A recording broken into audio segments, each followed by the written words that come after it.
Our next speaker is Erwin Frise at Fabric Genomics in Oakland, California. Well, thank you.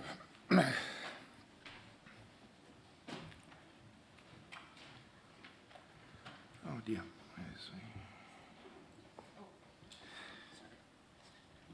It's here. It's here. Oh, Wednesday, thank you.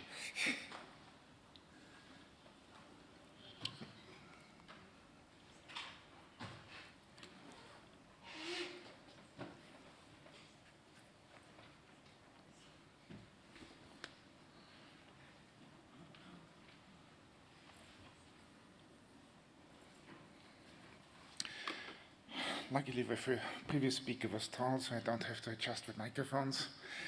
Anyway, first I want to thank the organizers for giving me the opportunity to present our work here at this meeting.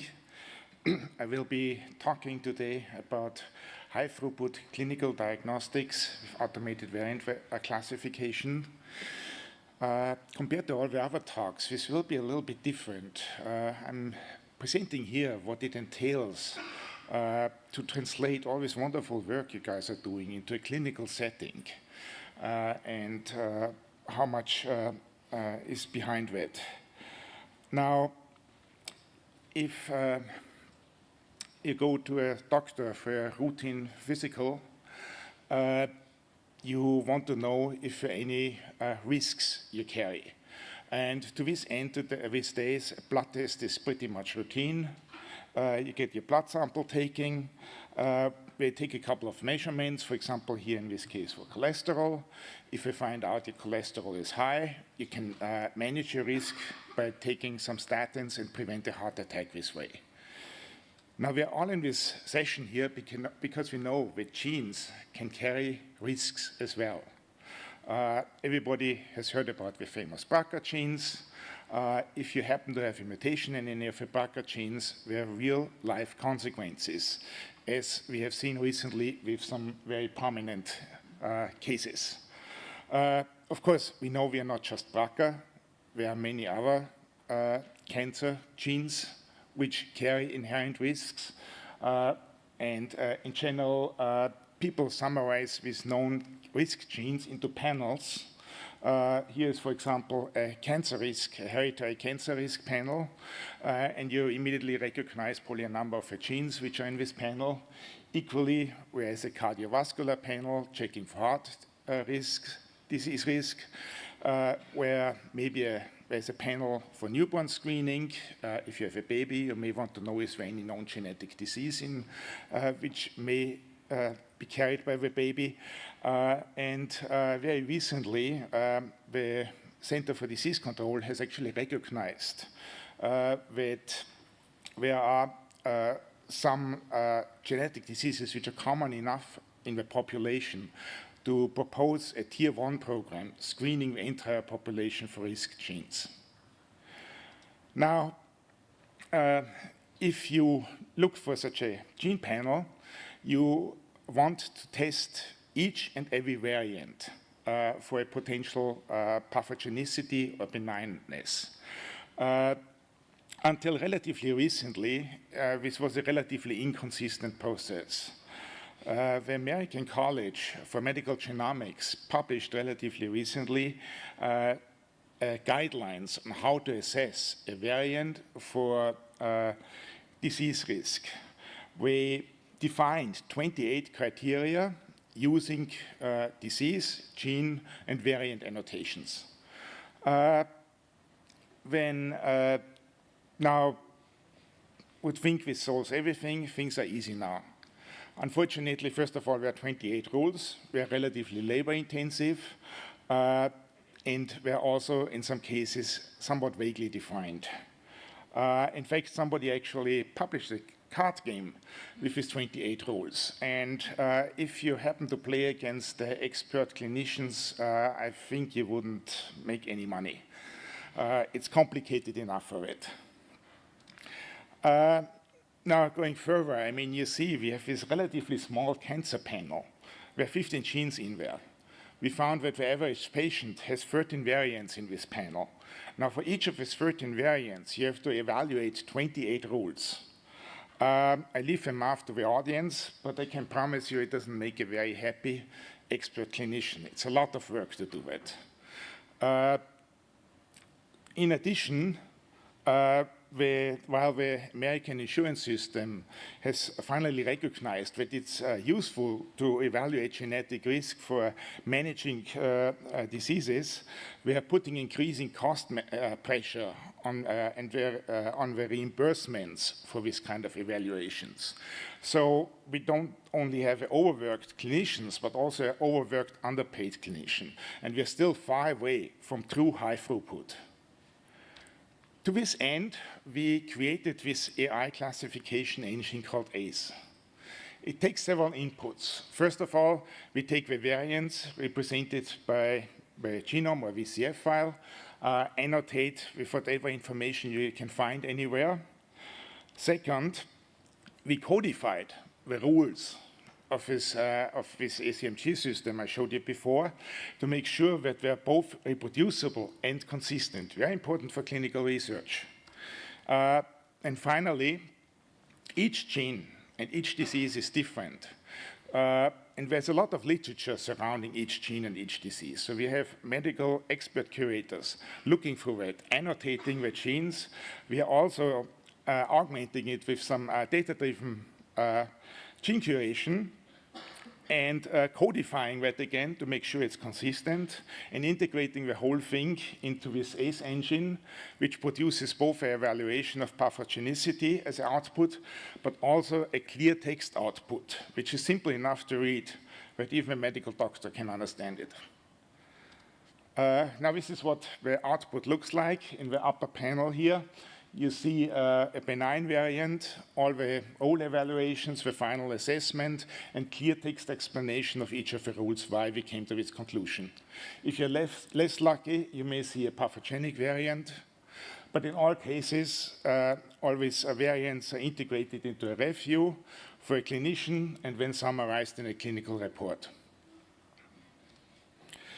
Now, in this meeting, we have a lot of AI models, and my background is AI too, so I like that as much as anybody else here.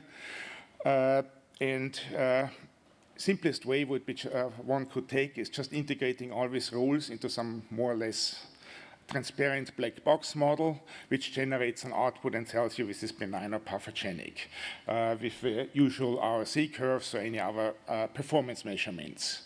Now, for a medical doctor, this diagnosis has real-life consequences, including some liability issues. So this black box model is not acceptable for clinical diagnostics. What we ended up having to do instead is look at every of the role, develop algorithms and models for them, integrate the rules for the pathogenicity, resolve any potential conflicts, and generate the output as I was explaining before. Now, this has a couple of advantages. First of all, it allows us, because we have each of the rule outputs, to generate this clear text explanation, what I showed you before. We can also provide the clinician with some partial classification, because sometimes we may just not have enough evidence. But we can provide at least a resolution of the rules we can resolve. One big benefit we have over a clinical expert, that we can do the rule assessment completely systematic. That means we can test and make sure that this vague definition of the rules was interpreted correctly by us. And if we find some mistakes, we can go back and forth to make absolutely sure that we have no mistakes in our assessment. Now, how does it work? Well, what we used here for initial test was the BRCA1, Clin Var, highly rated datasets. And as you see in these bar charts, and I keep the colors relatively consistent going forward, the dark red is completely, or the dark colors are completely automatically classified. The lighter colors, we have partial classification. And you see we have a really good performance, but the most important part, we are getting nothing incorrect. And this is extremely important for clinical diagnostics. Now, if we put this whole chart in a little bit more compact form, we see that we're doing slightly worse with benign variants. But all in all, we ended up testing our performance with over 90 genes and 50,000 variants. We are not always doing as well as Clin Var, partially because our stuff is somewhat data-driven and not all genes have as much data associated. But again, we are not getting any false positives. Now, Clin Var data is something all of us have seen before. Lots of models are trained to it. So how do we do in real-life data sets? Here are 3 high-throughput labs. One is from Color Genomics, who was kind enough to publish their own internal data set, and went to other high-throughput labs we are working with. And again, a most important part, we still don't get any false positives. So the high-throughput labs can rely on ACE, on giving them the right answer. Now looking at one of these high-throughput labs, and here I'm turning things a little bit around. The colors in this case are the internal assessment of a high-throughput lab, so to speak, the ground truth, and the ACE classification on the x-axis. Again, you see there's ACE is doing spectacularly well with, in concordance with their own assessment. Of course, there's this kind of multicolored elephant in the middle, which is a lot of variants we are missing, and I'll come to that a little bit later. But another concern of ours was that we are actually classifying more variants than this high-throughput lab with the clinical experts classified. So I was a bit concerned about that. Are we doing something wrong here? Focusing now on the pathogenic variants, what we noticed that they all have one thing in common. They check some of the rules that for clinicians that were really challenging for us to evaluate, because they contain a lot of very gene-specific annotations and a lot of mathematical transformations necessary. And they're all in common in the variants this high-throughput lab was missing. So it's basically not a surprise that if you have this high-throughput lab with this previously mentioned overworked clinician, that we are just not able to do such a thorough job as an automatic classification is able to do. So now this is with high-throughput labs. It's just a collection of everything we've ever seen. How do we actually perform with real cases or real patients? As a replacement, we used this pan-cancer data set and looked at and evaluated it with hypothetical patients here with our cancer panel. As I mentioned before, on average, each patient has between 13 and 14 variants. But what you see here, that the vast majority of patients, these are the cases here we are seeing, this is not the variants anymore, these are really patients, we can automatically classify. And as it's a cancer panel, it's not surprising that some of the patients had some risk factors like prostate and breast and ovarian cancer, most of them interestingly in ovarian cancer, but many of them didn't have any known risk factors, which is kind of also expected. There are, of course, some cases, yes, thank you, oh, I'm sorry. There are, of course, some cases which we couldn't classify, but in average, these cases have one unclassified variant in there. Now, when we looked at the variants a little bit more in detail, you actually see there's a lot of overlap.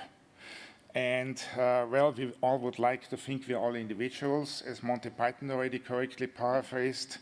Not entirely true. Our strategy going forward is, of course, making ACE much better. And we have already a couple of ideas of how to do a much better job. But the other thing what we are planning to do is create a database which we can share across patients and labs, which contains all these variants, where we can add all the previously classified variants we have ever seen, the variants classified by ACE and updated by ACE, and then have some people look over the remaining difficult cases. And as we go forward with more and more high throughput, we're expecting to see fewer and fewer of these unclassified variants. So we are really moving here with this automatic classification engine and this shared database to making these panels, what I mentioned before, as much of a routine as your cholesterol test. So just to really quickly summarize, I presented to you this ACE engine, which is accurately enough for a high-throughput lab to completely rely on it. It is fast enough, and it is scalable enough to really use it for high-throughput testing for clinical diagnostics. Finally, these are the people involved in it.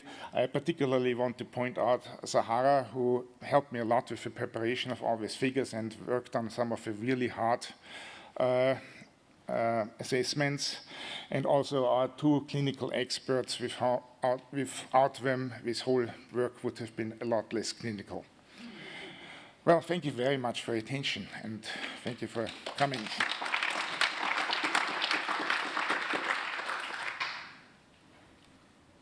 So, do we have questions? Yeah, question. Thanks, Erwin. How do you define ground truth? I find it really difficult with clinical interpretation because, I mean, doctors sometimes have patients who die of symptoms, but they never really know that those symptoms were caused by a variant. So when you just said there was ground truth, how were you defining it? Well, I mean, first of all, you have to understand we're using panels here. Panels have already a disease defined. We are looking for risk factors, for cancer risk factors, for cardiovasculars. We know already in advance what the potential risk is. And when we are really evaluating the variants in context of these particular diseases we are seeing, and if they're unclassified, well, this is, we are putting some clinical experts behind it ultimately, of course, but in some cases we just don't have enough information. And there may be, in future we may put a predictive layer on top of it, but this is stuff which clinical experts right now can rely on. These ACMG rules, what I forgot to mention, are really right now this accepted standard for clinical evaluation. So if I mean, every variant, every clinically interpreted variant has to go through these ACMG rules to justify any treatment. And if if we're uncertain about it, I mean, when it's kind of like a MRI which you're uncertain about. Does that answer your question?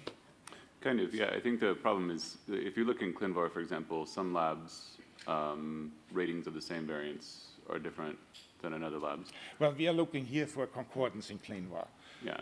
Okay. But we are also developing, we are also interested in some algorithms which look at Clin Var a little bit more carefully and integrate some other ideas. Yeah, okay, thanks. Any more questions? Yeah. I would like to know, thank you for the talk, do you provide the rules in any kind of open format or any open technologies like rules, for example? Well, we are not providing it in any of these ways because, I mean, the rules are available. You can look it up in the ACMG paper. It's just your interpretation, and there's a lot of data which we worked very hard to gather together to integrate everything in it. So it's probably not very useful for anybody outside our complete environment. Okay, thank you very much. Well, thank you. Let's thank the speaker again.